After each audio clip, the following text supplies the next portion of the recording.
வணக்கம் நேயர்களே, ஃபீபாவின் இன்றைய காலை தியானத்திற்காக உங்களை அன்புடன் வரவேற்கிறேன். அருமை இரட்சகருமாயிருக்கிற இயேசு கிறிஸ்துவின் நாமத்தினாலே போட்காஸ்ட் நிகழ்ச்சியை கேட்டுக்கொண்டுள்ள யாவரையும் வாழ்த்தி வரவேற்றுக் கொள்கிறேன்.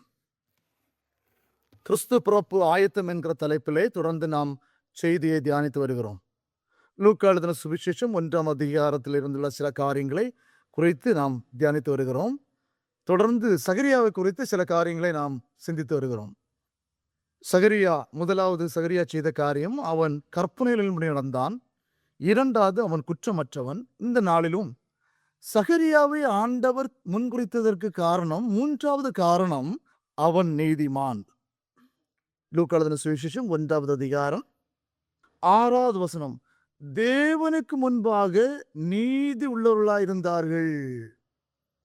சகரியா செய்த மூன்றாவது காரியம், நீதிமானாய் காணப்பட்டான். தேவனுக்கு முன்பாக நீதிமானாய் காணப்பட்டான். கிறிஸ்து பிறப்பின் ஆயத்தத்துக்காக சகரியா என்கிற நபரை தேவன் தெரிந்து கொள்வதற்கு அடிப்படையான காரியங்கள் 3. இது மூன்றாவது காரியம், சகரியா நீதிமானாயிருந்தான். அன்பான அந்த செய்தியை கேட்டுக்கொண்டிருக்கிற நம்மை பார்த்து ஆண்டவர் கேட்கிற கேள்வி, நாம் நீதிமான்களாய் இருக்கிறோமோ, இல்லை நான் நீதிமானாய் மாறுவதற்கு பிரயாசப்பட்டு கொண்டிருக்கிறேனோ? வேதம் சொல்லுகிறது, நீதிமான்களை தான் தேவன் பரலோகத்தில் சேர்ப்பார். அதுல 2 காரியங்களை நான் உங்கள் மத்தியில் நான் பேச விரும்புகிறேன். ஒன்று, நம்முடைய சுயநீதி. நாம் செய்வதெல்லாம் சரிதான் என்று சொல்லக்கூடிய ஒரு நீதி, அது சுயநீதி. இப்படிப்பட்ட நீதியின் மேல் தேவன் பிரியம் கொள்வர் அல்ல. இரண்டாவது நீதி, தேவ நீதி.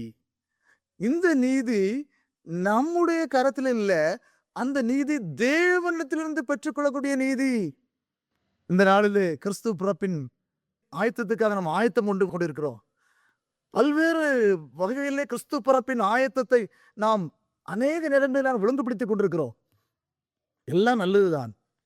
ஆனால் சகரியாவுக்கு தேவனுடைய கண்களில் எப்படி கிருபை கிடைத்ததோ, அதே போல நமக்கு தேவனுடைய கண்களில் கிருபை கிடைக்க வேண்டும் என்றால் நாம் நீதிமான்களாய் மாற வேண்டும்.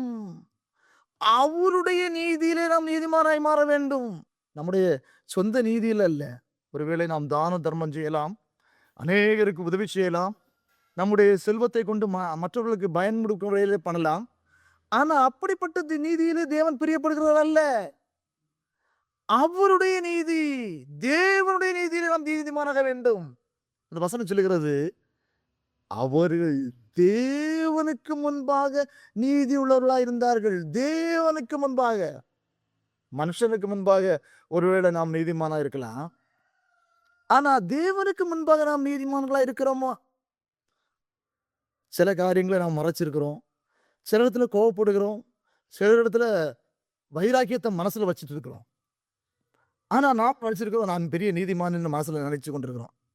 ஆனா கிறிஸ்து பிறப்புக்கு ஆயத்தமாக இருக்கிற நமக்கு தேவன் சொல்லுகிற காரியம், ஆண்டவர் உங்களையும் என்னையும் நீதிமானாக மாற்ற விரும்புகிறார். தேவனுக்கு முன்பாக நீதிமானாய் மாற வேண்டும். மனுஷனுக்கு முன்பாய் மாத்திரமல்ல, தேவனுக்கு முன்பாய் நீதிமான்களாய் மாற வேண்டும்.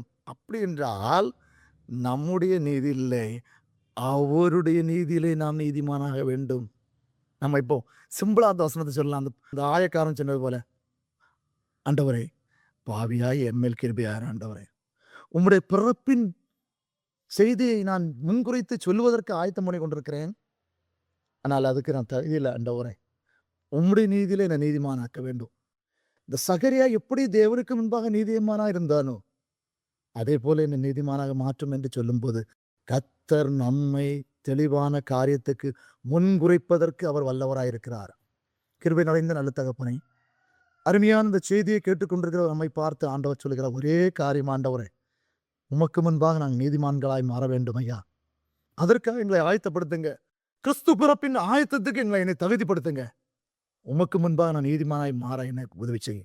இயேசுவின் நாமத்தில் தாழ்ந்து நல்ல பிதாவே, ஆமென். இன்றைய காலை தியானத்தில் பங்கேற்றமைக்காக நன்றி. உங்களது கருத்துக்களை பகிர்ந்து கொள்ளவோ, மேலும் விவரங்கள் அறிந்து கொள்ளவோ 9480585042 என்ற எண்ணிற்கோ அல்லது info@fibaonline.org தொடர்பு கொள்ளவும்.